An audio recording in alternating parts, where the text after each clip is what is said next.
All right, everyone. Welcome to Hoops Hobby Hangout. Hope you guys all had a good week. We are back for round two of show and tell. So this week, I think Ryan and Steve, Ryan and Steve are going to be sharing a card with us, similar to how Adam and I did last week, and kind of just talking about it. And hopefully, it can spur some discussion. And uh, I don't know about you guys, but I personally felt like it was really cool to spend an hour talking about just like two or three sets. It felt like very card nerdy of us, which was really cool. But we also, of course, encourage anyone, if anyone's watching or is around to join in, and feel free to come on and share their cards. So if you have a card you want to share, that would be you're more than welcome to join on, and we'd love to talk about that and discuss it the way we did with Braxton's 0910 Hall of Fame Oscar last week. The link is in the chat, and the QR code, if you prefer to scan a QR code, is up in the top right corner right now. So before we get into any of that, do you guys want to share kind of anything that happened you picked up this week or whatever? Yeah, I got a cool pickup. I was telling you guys before. Steve knows about it, but it's not a card. It's a jersey.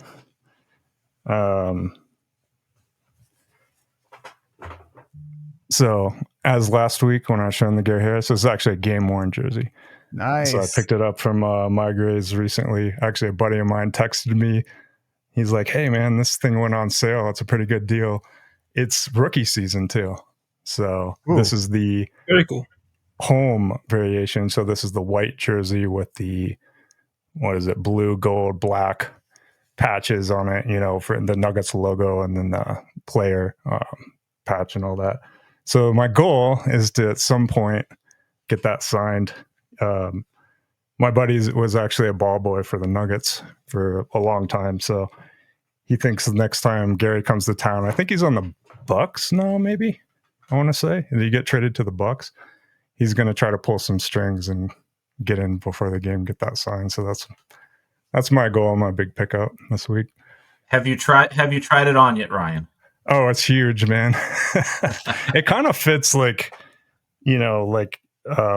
shoulders and stuff like that, but it's just super long. I think it's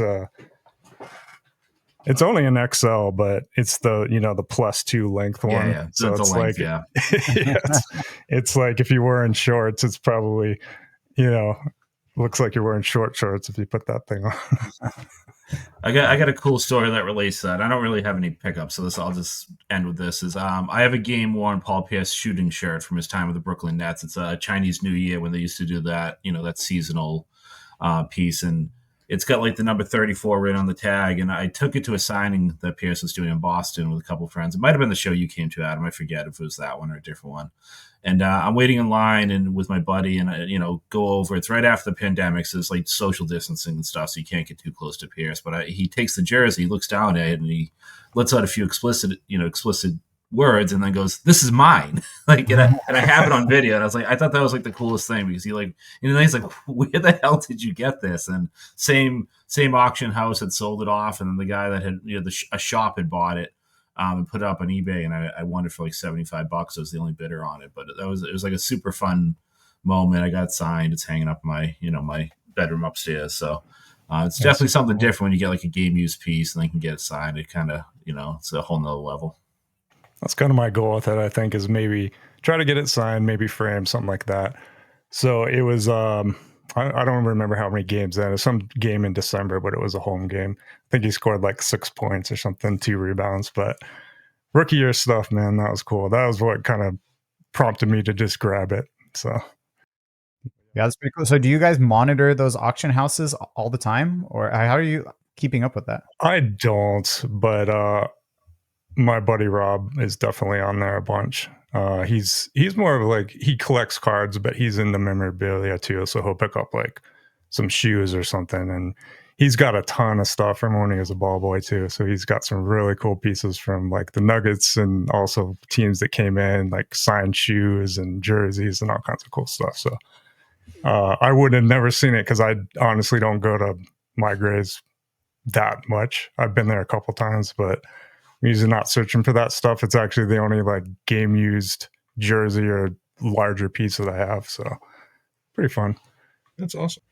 Yeah, I only asked because I'm still reeling over missing like the Dirk I needed for my set on Card Hobby because I just don't keep up with Card Hobby auctions. Randomly was on it for some reason. I was like, oh, let me check it out, and I saw a bunch of cards from the preferred stat line set that were for auction, and then I looked at ended listings, and literally that morning was a Dirk. So I was just like, okay, that was frustrating. It's a bummer, man. Yeah.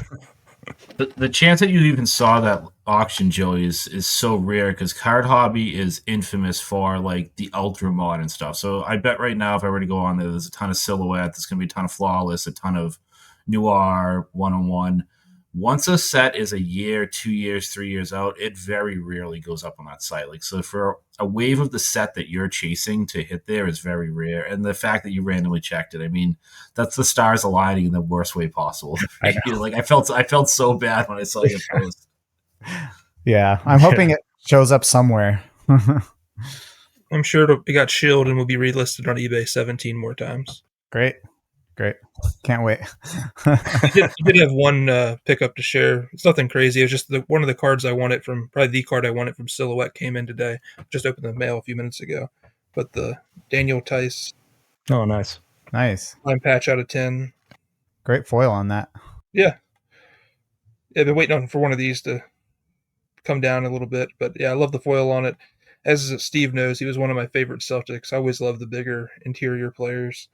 But yeah, I really like that one. And he doesn't really have anything to speak of in terms of game use patch stuff that I can think of. He has some stuff that depicts him in a Celtics uniform, but nothing that is the Celtics patch with it that I can think of besides these.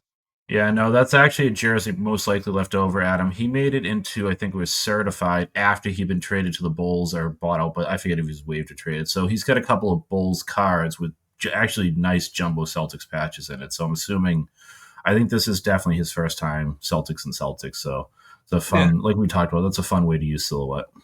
Yeah, and Sean, I see in the comments there, it's the new silhouette set that just came out like 3 weeks ago, a month ago, that we talked about a couple episodes back. Yeah, the 24-25 Panini silhouette release.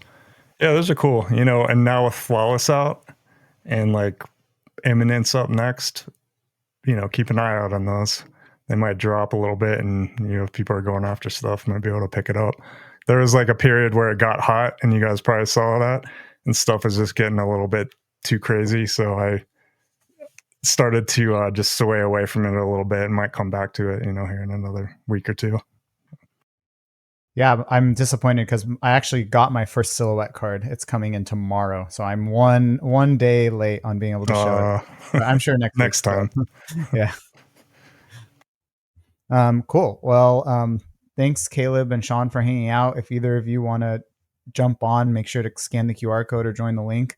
And I think it may be a good time now to jump into our show and tell. So I don't know if Steve or Ryan, either of you want to share first, but take the stage.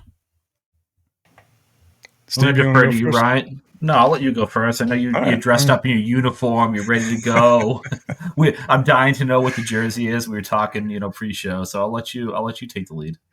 Well, Adam already guessed it, but you weren't there yet backstage, Joey. So you get to guess the era, at least, of the jersey here. Oh, the era of the jersey. This gives you a hint. So that's the Champions, kind of logo or whatever. And then the jersey is like kind of the dark blue with the red and gold piping. It's a Nuggets jersey. Yeah. Because that's all I have. I'm going to go not late 90s. Yeah. Well, mid 90s. Yeah. Mid-90s, so, okay. And this thing's a horrible knockoff. The Nuggets logo should be up here. Okay. It's down here. Oh, yeah, here's the player. Yeah. So number 24. Number 24. My gosh. Adam guessed it. Huh? Adam guessed it. Yeah. I don't have that. There we go. Oh yeah. It's in the. Yeah. Check the chat. So Crazy One has guessed it at McDice. McDice. Good one. Because he's a McDice collector. So I figured he would know right away. Yeah. The red gives it away for sure. the era. So that's my era card that I picked. And I'll just show this card off first. Probably my favorite Jordan card, to be honest. And this is 95-96 Upper Deck SB. So that's the set that I picked. I just think these will show a better photo for the edited version, but I just like the player shot. And if you can see here, there's like a little player portrait in the corner, gold foil on it. The backs are pretty nice too. They also have a player photo. I wish they kind of didn't do the foil on the back though. That's the only distracting part for me, and maybe left it more plain. But yeah, that's my set. And I don't know if you guys were collecting back then. Do you remember these cards at all?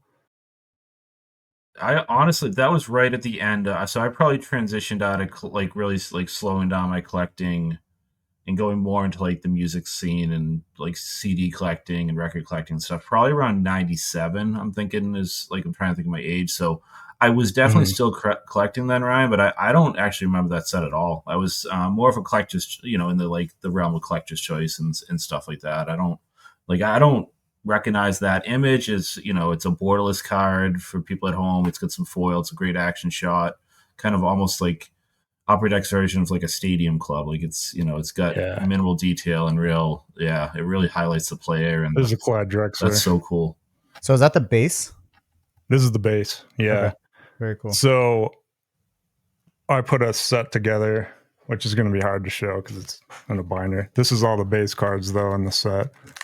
I used to do a lot of set collecting, and this is actually kind of one that I started like back in the day when I was collecting. I love these. I remember buying packs of them, and then just the base cards coming out just looked really cool, right? So in addition to just the cool base design, they had, the reason I'm wearing my McDice jersey is because they had him as a rookie in it. Let me get his card out real quick. And these are cool cards too. And literally you could probably get this full set for $30 or something. I don't know if the Jordan goes for a lot, but if you just wanted the base set, you could probably get it for pretty cheap. So that's the rookie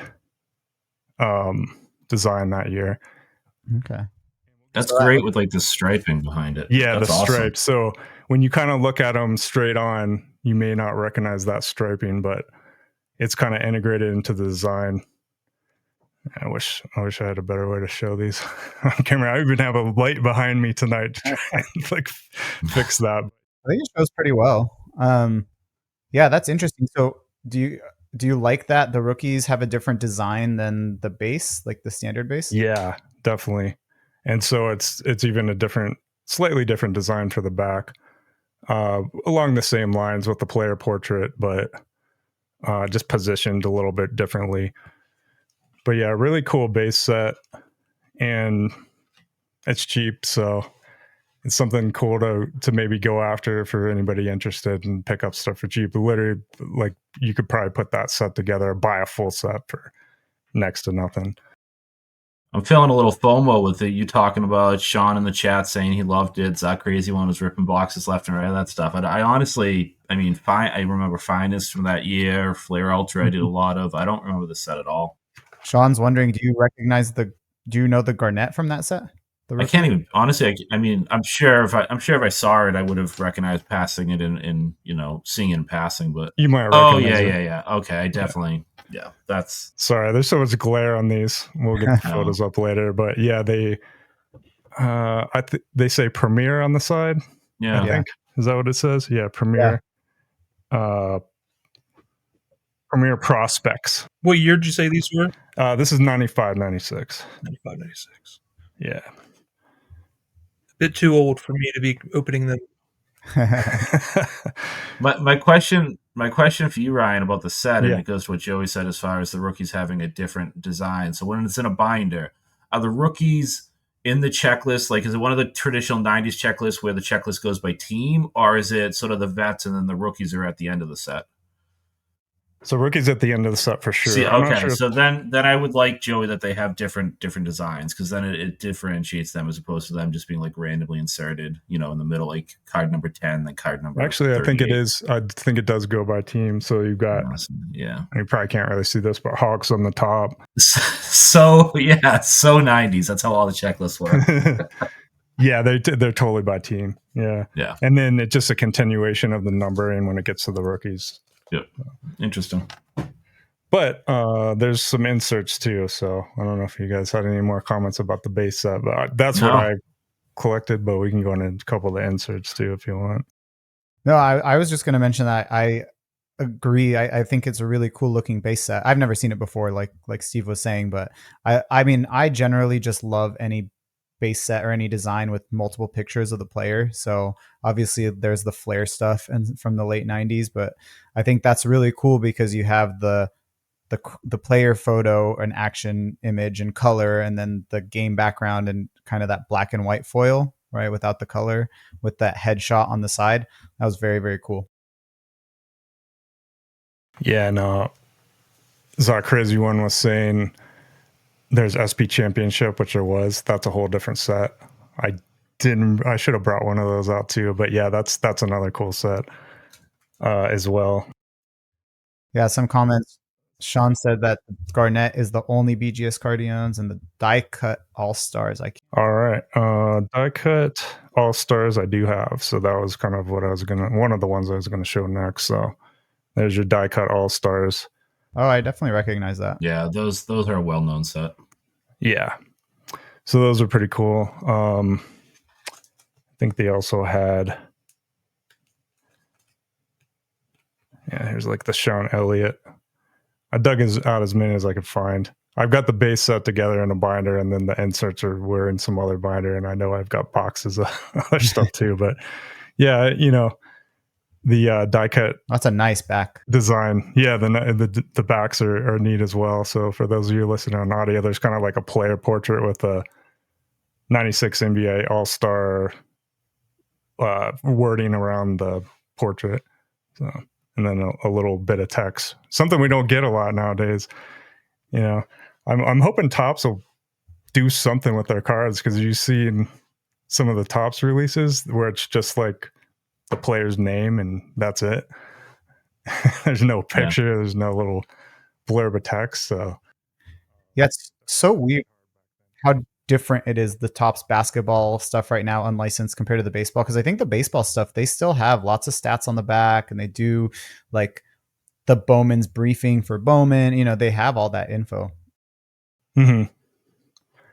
I was listening to another podcast today, and I'll give a shit, Baker and Brewer podcast. They're a buddy of mine, and they do a baseball one. And they were one of the hosts was going through some of the Topps cards and talking about how on the back it even had like a fun narrative about he had a prospect card, and the guy's father was like Shohei Ohtani's high school coach or something. And it that's I used to read all the backs of cards. I'm sure any of us, at least from the 90s, like that was part of it. That's how you learned about players. That was, that was at the early part of Sports Center even. So I do have an affinity for the backs of cards and miss, like, it just had one of my favorite cards is a Pierce Numbers Immaculate card. On the back of it, it actually gives a narrative of how Pierce came up with the number 34. And it's a part of his like lineage as a player that I never knew about. So like, I do miss that part of cards. So I hope that they put a little time and effort into it. Cause right now, even Panini's just putting like a card number and a name on the back of it. And more information's on a Post-it in most people's desks than are on the back of these cards. I mean, even stats would be good too, right? Even if we just got some stats listed and it filled up maybe half of the card and just another photo. Something, man, like not just the player's name, and like it just, it's kind of bland. And I don't know why that stuff is always reserved for the low end, right? I mean, I feel like, all the high end stuff, it's just the name on the back, but the low end stuff, I think the hoops and the Donruss tend to have more info on the back and stats. I don't know why that's viewed as a low end thing, and that high end cards are not worthy of anything on the back, as if it would detract from the front or something. I don't know. The only thing I'd say on that was just the wording necessary for like authentication of patches or autographs and stuff does take up a portion of that rear section on like nicer cards. A lot of those have those types of things. But I was going to throw out a lot of times those heritage or archives type cards where they use the older designs and do some of the playful like comic type stuff on the back of the cards in baseball. That would be kind of cool to see brought back over into basketball as well. Yeah, great point, Adam.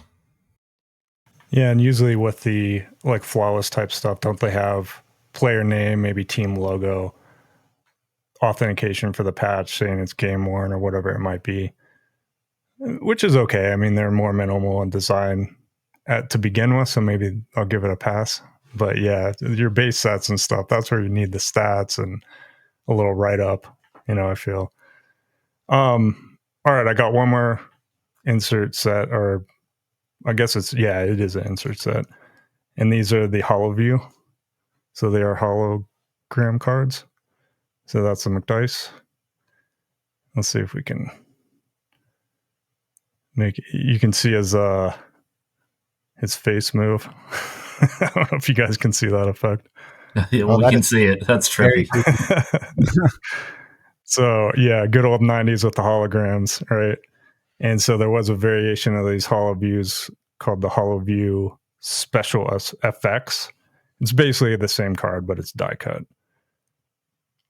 So, if you had a player that you collect from that time period, I obviously collect McDice, but I'm not sure if Garnett has, he probably does have one of these. But yeah, just a cool set as well. And there's one other that I'll mention that I don't have in front of me. I looked forever. There's a commemorative card of Olajuwon, and it's actually 2 cards in one. And so it's a die cut, but the card that they pasted on is like die cut on the back only, and then it's wrapped around, and then it's die cut on the front, but it's like pasted together.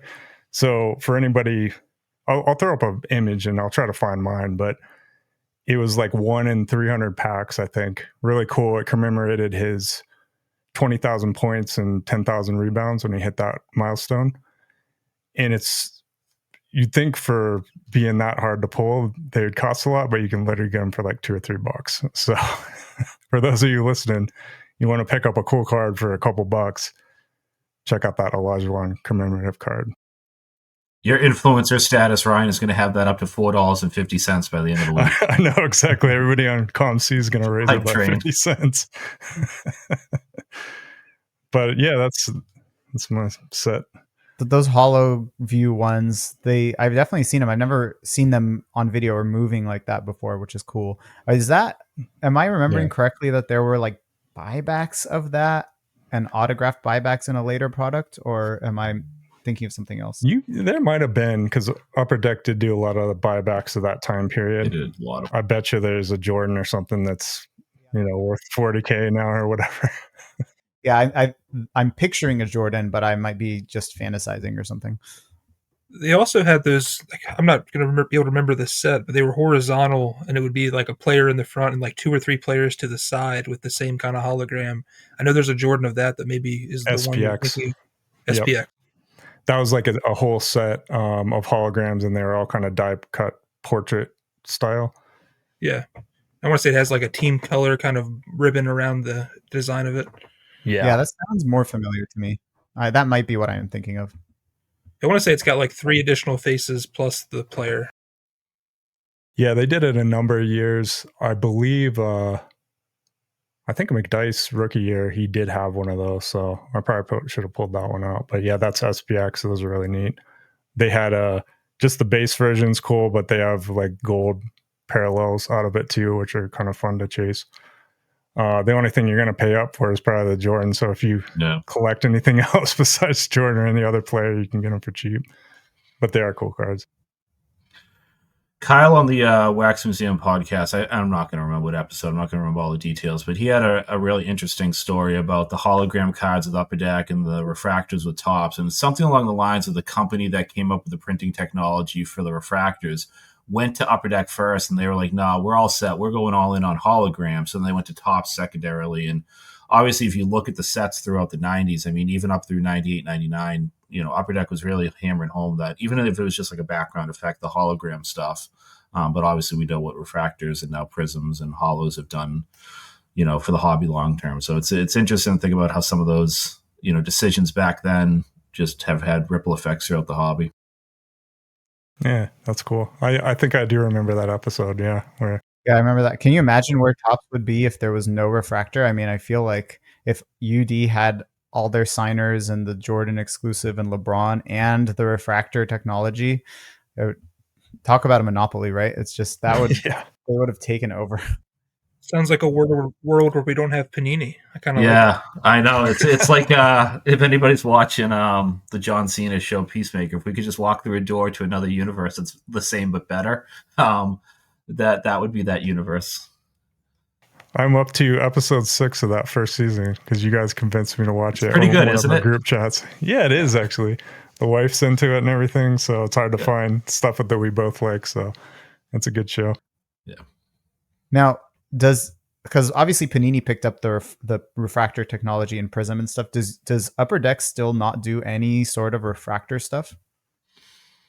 I guess they're just in hockey now, but Yeah, not that I can think of. Like even when I mean they've had stuff that's like even with Marvel before they lost that license, they had a brand called Marvel Platinum, which was basically Topps Chrome, that had some shiny cards. And there was like some Wave Prism looking cards in there, but it's definitely not in hockey. Their main thing is affordability, and then they'll do like foil, and they do a lot of patches because a hockey sweater just makes. I mean, you can't beat that for a patch, and they get like all the high end signers. So they really focus on more of like affordable low end stuff that looks nice. They do a lot of acetate cards, a lot of acetate inserts because of like the ice. They can kind of play off that.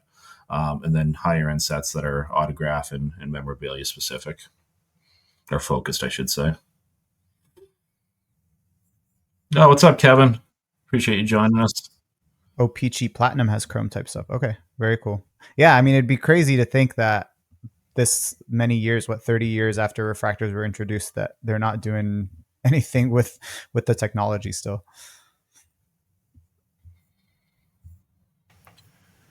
All right, do I get called up to the front of the room now for my show and tell? I think so. Yeah, I think it's your I'm turn. all out of cards, man. Cool. So I have one set to show, and the card that I brought for the show and tell is the primary card. But then I have a few stories that I think tie into a couple different discussion things we've had.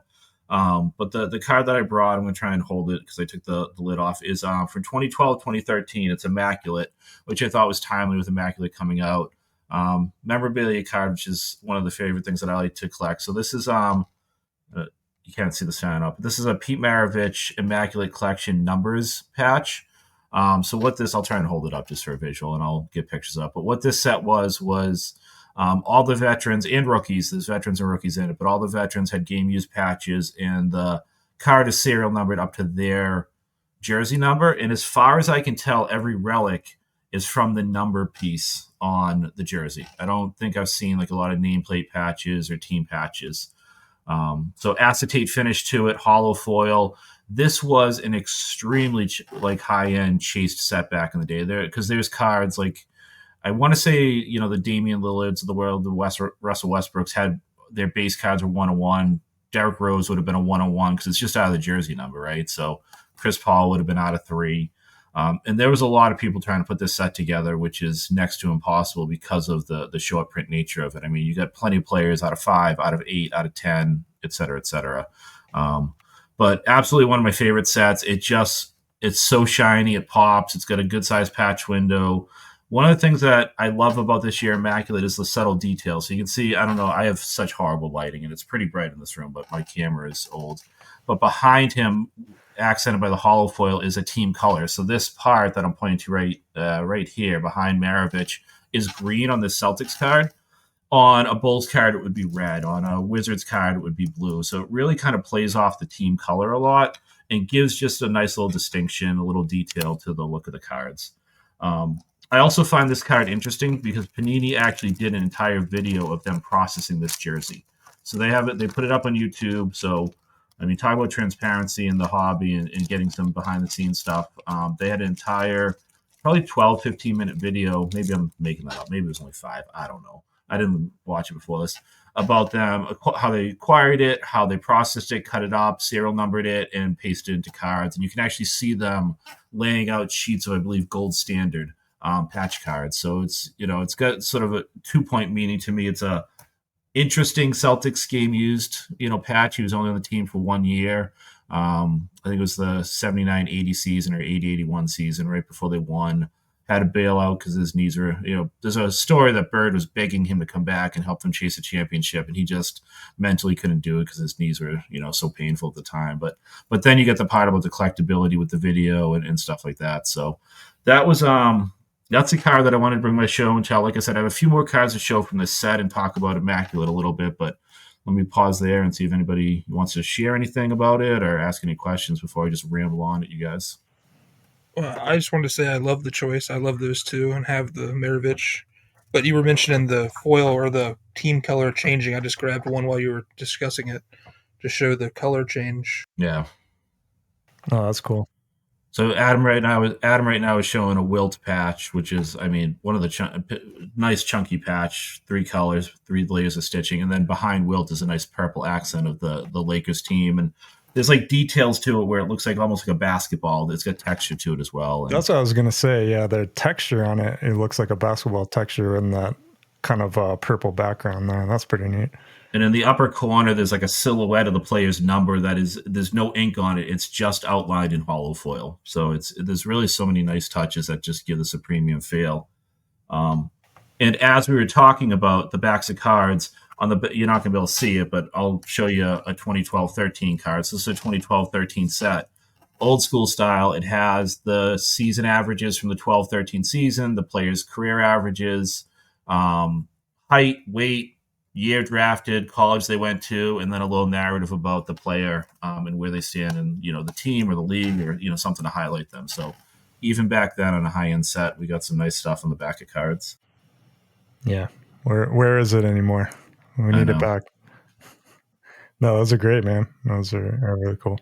I love any sort of old school or vintage patch or jersey, even the ones that are trim, even the ones that are, one color or barely 2 color. There's just something about them. I don't know if it's their visual aesthetics. I don't know if it's just kind of the lore of the fact that, by the time they made that card, that jersey was already 30 years old, right? Right. And the fact that they got their hands on it, and like you said, it had a historic significance for a great player, an all-time great with his one significant season with the team. Yeah, it's just I love those vet legend game used stuff. It's awesome. I agree. Sometimes I'll pick up a relic just because it's a player from the 70s or 60s. There's just something special about that. And right, they had to put effort into getting it, and they usually put them in very unique looking cards. So I agree with you, Joe. There's just something different about it. And do you guys think that going forward, Topps is even going to be able to obtain any of that stuff? Because you think of all the stuff that's been bought up, going for record sales, and Panini was doing that before and getting that jerseys before that stuff kind of blew up. Is there any even available for them to use? They're definitely available, but I think it's unnecessary to accomplish the goal of selling out their product, and there would be no reason for them to go the extra mile, in my opinion. It saddens me. It's like what we're talking about is 90% of what I collect. I just don't foresee that option being there with Topps, unfortunately. Because if you can print an AI-generated downtown card with, just some random art in it, and you can sell the set because of that, why would you acquire a jersey piece? Why would you go after a player to sign it? Well, not only is the cost of that way less, the value is probably way more because the market's ridiculous. Yep. Mm-hmm. And Gary in the chat just says, they can, similar to what Adam said, will they want to? And I think the want to or they need to is, I agree with Adam. Like, if they were to put a Jerry West patch card in, they're not going to get enough jerseys to create like a vintage jersey set, right? But so let's say they got a Jerry West jersey. That would be historic. People would chase it. But that blip in increase in demand probably doesn't resonate throughout, the whole product line. So it's probably not worth them paying $40,000 for a vintage jersey to cut it up and put it into cards when they can use non-associated stuff or just get, have team managers get them stuff from ultra modern players and say they have game use stuff, and backyard breaks will be taking shirts off and running around if they get a Gary Harris game use patch or a Jerry West game use patch, right? And so I'm saying that in a fresh manner, but like when you talk about the supply and demand and how we're marketing the hobby right now, I don't think they need to, unfortunately, go out and put that extra effort in. And frankly, Panini hasn't either for the last 5 years. So I think we've kind of seen the trend of that go away a little bit. And maybe, I was thinking maybe they have some stuff left over from when they acquired Topps. Could be a possibility. That's actually what I was going to touch on there. Was I've been scouring the checklist of Flawless and Immaculate for the new releases, and there is like nothing. There's one card out of both sets that came out that really intrigues me. There's a Elgin Baylor, Jerry West, John Havlicek triple patch in Flawless that I would like to find a copy of. Other than that, there's almost nothing that's really even remotely special. And obviously, there's more to potentially come with Eminence, but Eminence is not a product that's usually super vast in terms of the player selection. So I'd be surprised if they really started digging deep and putting in some interesting combinations. Yeah. Well, one can hope that they have some stuff left over and they can still use it. And speaking of the good and bad, so I brought out a couple different cards from the same Immaculate number set. So all 12, 13. But I was thinking of this specific card when we were talking about silhouette and release dates. So I looked it up. Flawless and Immaculate in 2012, 2013, Flawless 2012, 2013, Immaculate came out in October of 2013. Okay, so yes, if you guys were on the message boards, there was uproars about how late this stuff was coming out, right? So 23-24 Flawless came out in April or May of 2025. So literally, like at the following season had already wrapped up. But one of my least favorite cards in my set, and card that I don't chase much of, is Paul Pierce's final year on the Celtics, 2012-2013. This is a 2012-2013 card. It's a Nets card because whatever the license or agreement was that the NBA or the NBA PA had with Panini, because they missed like a deadline in August or September, they had to recognize the following year for all the players. So there are players that, like infamously, there's a 12-13, a couple of different Dwight Howard cards where there's 3 different teams recognized on it. There's like a Magic patch with it's a Lakers card. He's pictured as a Rockets or something like that. So I think it's very interesting to think about. They were just a month or two late, and they were in the preseason, and they had to recognize the following year. But now we have companies putting stuff out a full season and a half later and getting credit for it, and it's still rookies. But I can tell you that the fact that this is a Nets card and has the black background and a little Nets border on it, it's the only Pierce Immaculate card I have from that year because it bugs the hell out of me. And he had some great patches. He had Shamrocks, he had Jumbo Team logos. But it's just so interesting to think about how things have changed and the control that the league had and the investment the league had in the hobby, and they had oversight on it. And now it seems like it's the wild, wild west. And if you're willing to give us enough money and have a monopoly, you can kind of do whatever you want. So back to that card though, Steve, just for a second, it's got him in a Celtics jersey though. It's just it does, yeah. Because he had that, it came out before he'd ever even played for the Nets. Like he probably hadn't been in a preseason game, right? So it's a 12-13 card. And I bought this for $5. I avoided buying this forever, and then I love the set, so I'm like, I should get one. After bringing it down, it's a single color, middle of a number patch. After bringing it down for this, I don't think it's going back in my collection. This will probably be a Comp C because I hate this card. And then I brought, just to show off, I did bring a couple of the rookies. So the rookies were player worn from the rookie photo shoot. Again, all number pieces. They did RPAs. So this is a Jay Crowder. I don't hoard many Jay Crowder cards, but I've got 2 copies of the Odd of 9.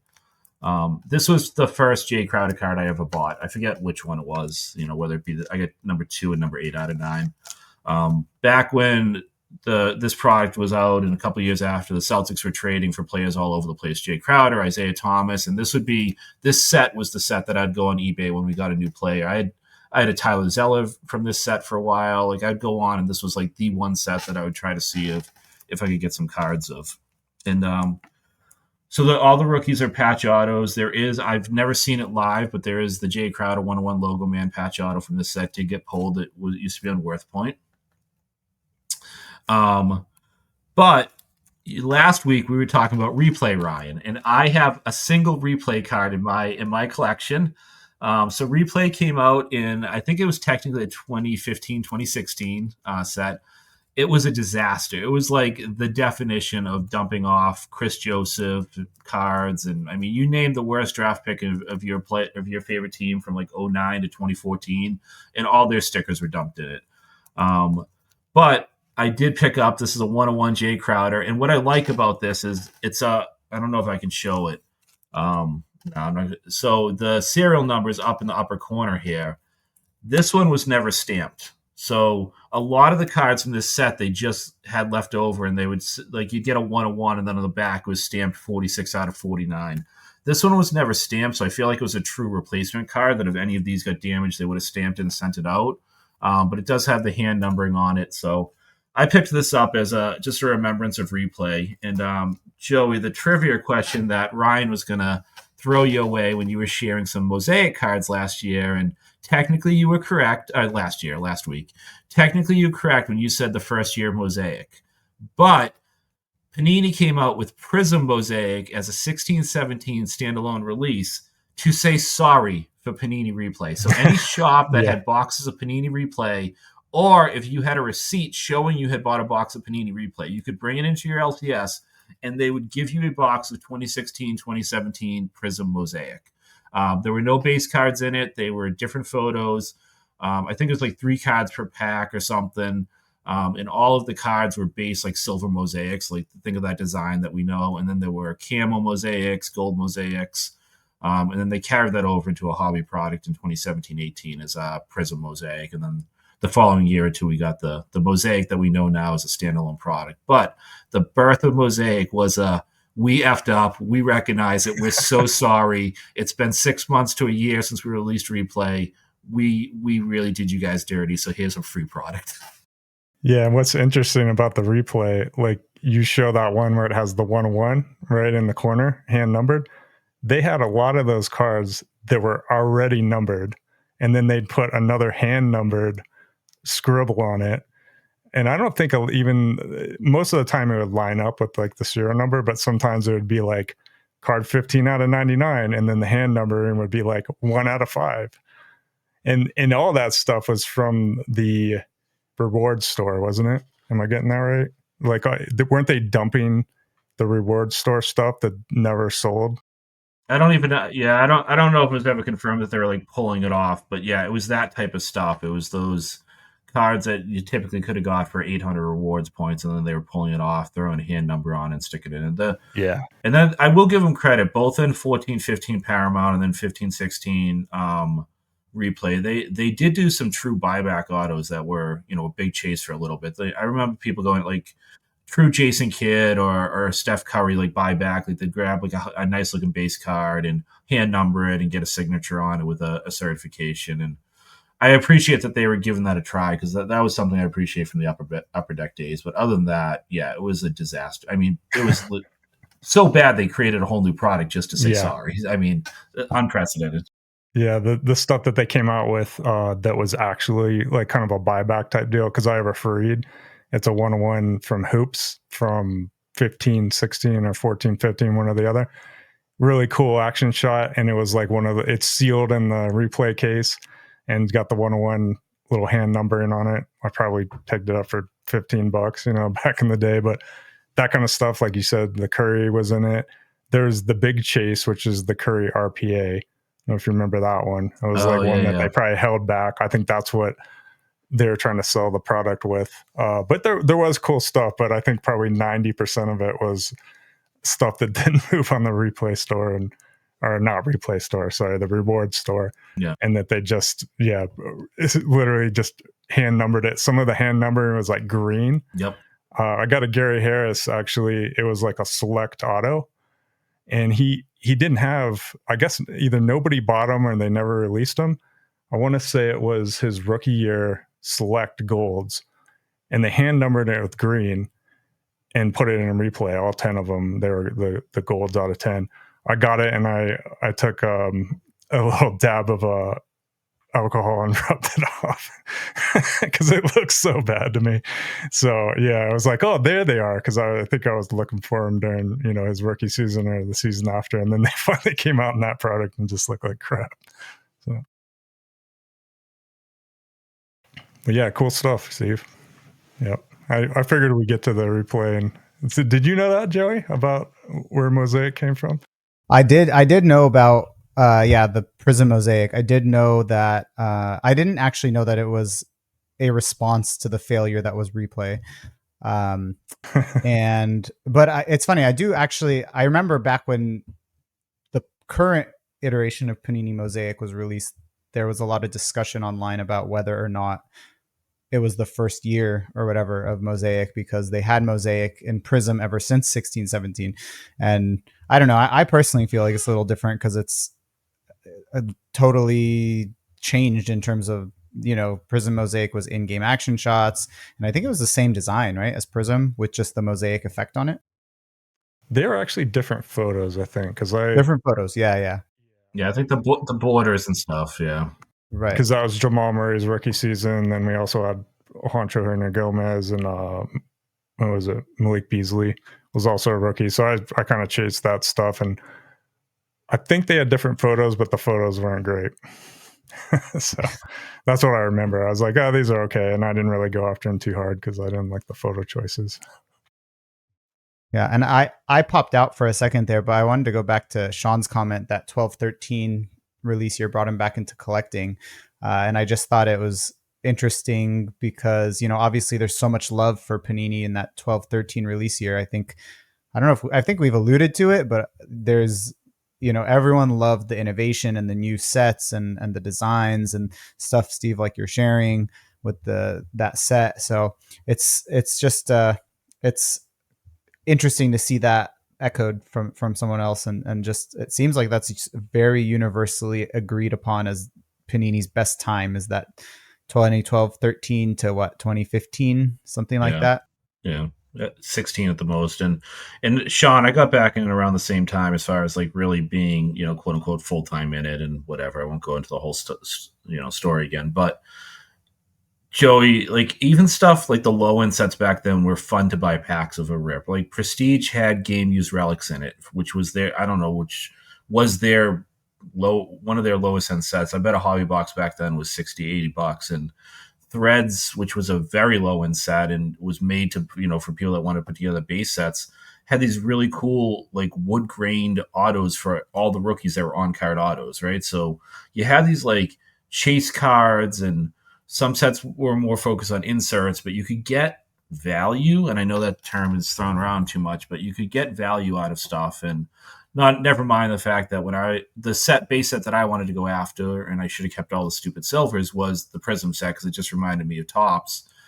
Those boxes I was ripping for $75, right? So you also didn't have the modern era of like the hype stuff behind the prices, but you got good value. And Prism actually wasn't liked that much because you got 2 sticker autos and maybe you got a couple parallels. It was really about a base set chase. So, but then all of a sudden, then they came down and said, hey, you guys have been enjoying this, but look what we can really do if we put our effort into it, and came out with Flawless and Immaculate, which was, like we showed with, some acetate and some like very cool, diverse game use sets and on card autos and autos that recognize stuff. Like Adam and I are big fans of the All-Star lineage from the first year of Immaculate, which, was numbered to how many All-Star games a player played in, and, shows them in an All-Star uniform with, stars in the background. And yeah, they were just doing some really great stuff. And it was like they'd got their, feet wet in 2009, 2010. And then by 2012, they had the team and the resources behind it. And was it perfect? No. But in retrospect, looking back, hindsight 2020,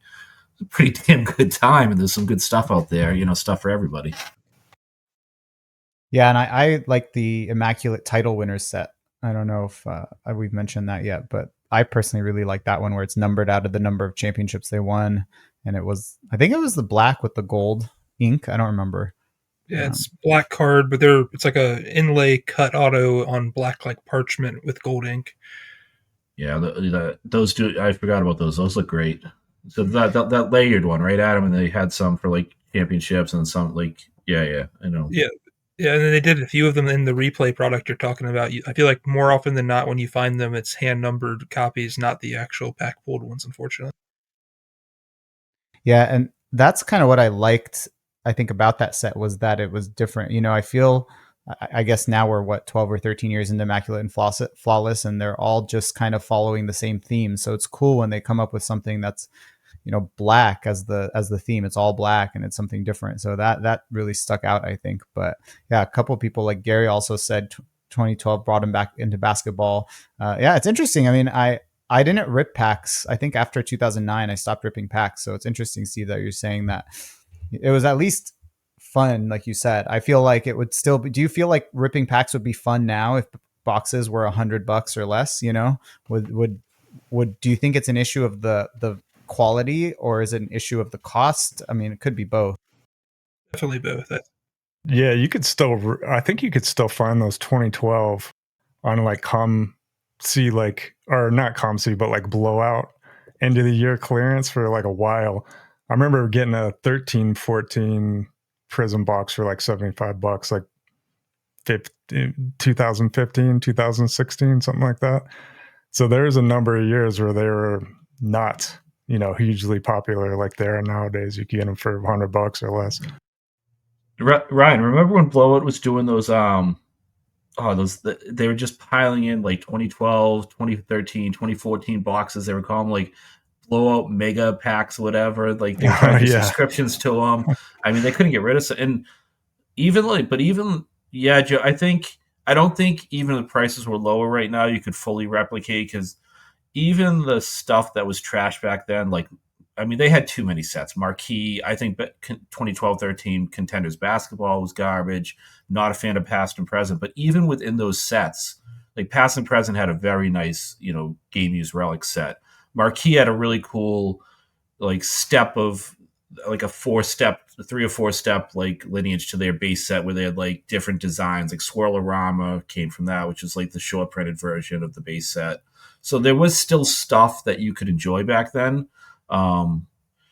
Momentum was a set that was hot garbage, and those were like sticker autos. Signatures was a set that was hot garbage, but they were on card stickers. And so even the stuff that was poorly received back then, relative to what's out today, would still have like more collectability, as far as, hey, I can go get this set that's going to have all on card rookie autos, or this set's going to have a chance at a jumbo patch, or at least is this, Knights of the Round Table die cut short print that's super hyped that I can go chase, that's like unique and new and isn't just an AI generated photo. So I think the prices kill it right now, but the lack of diversity within the products, I think, is also an issue.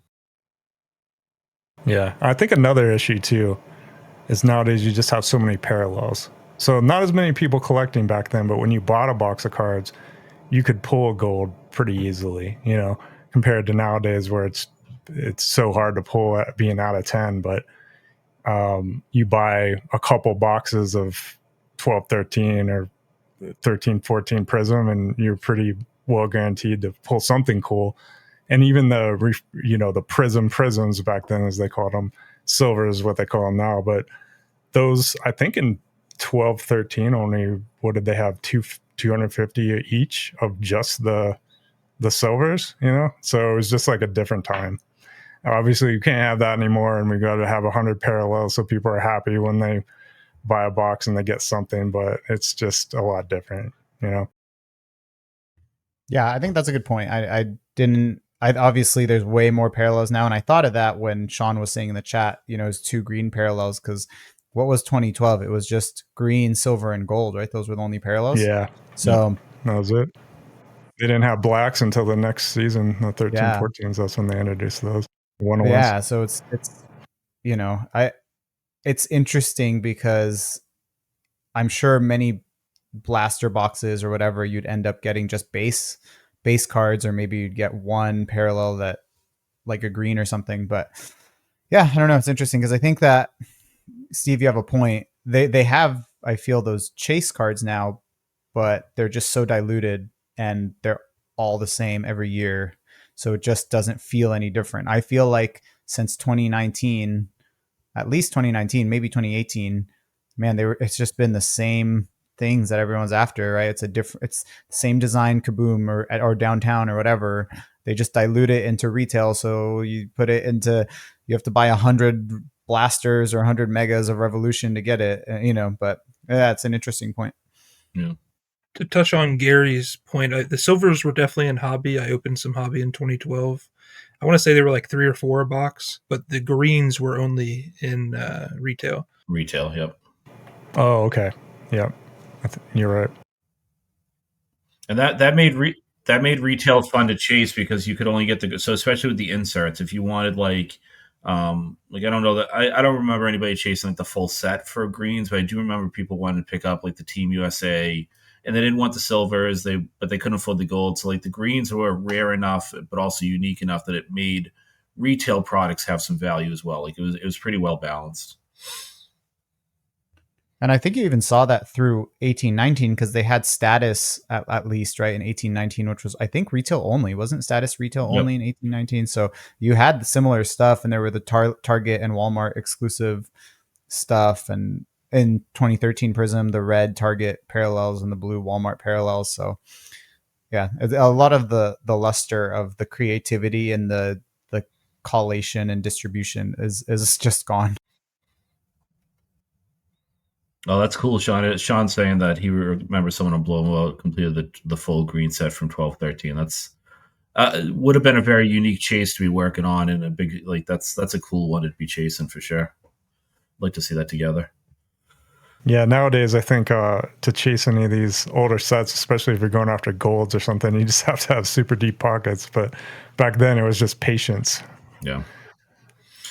All right, guys, we're coming up on the hour. I do want to give one person a shout out. And I gave Adam a heads up that I might ask him to share a few cards here. So just because I got a DM in Instagram from someone, giving some props to our show and appreciating listening. Probably maybe someone I think maybe isn't US based, probably can't listen live, but Tatum UK _ collector on Instagram, reached out and said really enjoying the content, and then was looking for some feedback on Celtics Kevin Garnett playing day autographs. And interesting, I don't know if it was intentional, but Pierce, KG, I think even like Rondo, Ray Allen, during the entry of the Panini era, they didn't sign for Panini. Like I don't think KG signed until he went back to the Wolves, and I don't think Pierce signed until he retired almost. So it's a small niche cut of a few years of Upper Deck only cards that are there for this collector to look at. So Adam, I didn't know if you had any recommendations for this collector as far as game day, game playing day time on cards Celtics autos.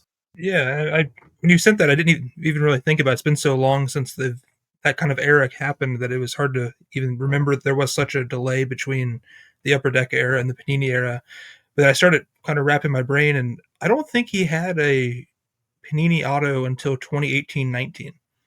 So I think that was post-career altogether by a few years, even after the Wolves years. Because I want to say it was like we talked about before, sometimes the sets come out the next year. I want to say it was like late 2019 or late 2018-19 sets that ran into 2019 where we saw his first Panini autos. Could be. So it was like from 09 in Upper Deck sets all the way to 2018-19 sets. There was no cards of Kevin Garnett, and obviously Celtics years would only be like 07 to 12, I want to say. Yep, traded in 13. So I pulled out a couple things. The biggest thing I would say is the first year he has cards 07, 08, most of them depict him in the suit rather than on the court. And if you're looking for playing era specifically, it's probably because you want a game photo. So it kind of narrows your field down to 08, 09 almost exclusively, because most of the 09, 10 is a lot more limited. But I did pull out a couple 08, 09 KG autos. See if I can peel the fronts of these off. UD Black has some. There you go. That's number one on my want list if I was going after Garnett. I'm sure they're a pretty penny, but that's a cool one. So that's 08, 09? The 08, 09, yeah. These are kind of sneaky, hard to find. I had the Pierce, the Allen, and the Rondo of that set for quite a bit of time, searching high and low to find one of those KGs. And they were just kind of tough to find. But then I also have another from the same year of UD Black. That's the Inscription set, I think, technically. Of course, He doesn't inscribe it, unfortunately. And And for the people just listening to this, it's a paint pen auto. It's a silver paint pen on the traditional upper deck black designs, but nice thin, super clean auto on those. Those are, and that's part of what I was trying to think of when responding to Adam. Is some of these cards just have really large spots for a good clean signature. and I had to kind of take the liberty to share this card. I've shared it plenty of times, I'm sure, online. But also 809. I know Steve's very familiar with the the friendship between Bill Russell Yeah. and Kobe. Makes the card special to me. I don't know that he has any other cards that show the two of them in Celtic uniform that have on card autos without relics, because Upper Deck never had a Celtics jersey for Kevin Garnett. They're all Wolves patches and jersey pieces, so it kind of ruins them for me. But this is one of my favorites. I love this card. I love the opportunity for a subtle flex here with a Russell KG dual exquisite auto. Like I mean, stunning card. You don't get much better than that. Yeah, it's definitely one that I love, and like I said, I don't know that he has anything else other than I think this same year of Exquisite there's like a dual patch and a dual jersey auto, but they're clearly Wolves pieces, and it ruins it for me. Yeah, I can't do that. He didn't have a exquisite patch auto, as in like where he was the only person on the card in Celtics uniform? He did, but the patches were from Wolves jerseys. The Right. first patch auto, I actually pulled this out too. The first patch auto that he ever had in a Celtics uniform with a Celtics patch came in Noir, Yep. and it was this one. That is nice. So he had never had that combo until this is 2020. That's nice though. Yeah. Cool. Appreciate that, Adam. Yeah, I gave. Obviously, I let my thoughts were the SP Vital Signs is one that you can get for a little less money that has a nice bold blue auto. It's a horizontal card, which isn't for everybody. And then obviously the Chronology is sort of the gold standard of Celtics KG autos that a lot of people chase, but that's going to be tough to find, and there's so many set collectors for that one. But so I appreciate you sharing a few, because I had forgotten about those UD black sets specifically. Yeah, that was a nice little quick rundown. Cool. Well, I think with that, it's probably a good place to stop. Yeah. Right on the hour mark. I like it. Yeah. Thanks everyone for hanging out. If you were either on screen in the chat, hope to see all of you guys next week to keep hanging out and talking cards. As always, we'll have the link and the QR code up if you want to join in via the stream. Otherwise, have an awesome week. We will see you guys on Thursday. Thanks, everyone. Thanks, everyone. Be well. Guys.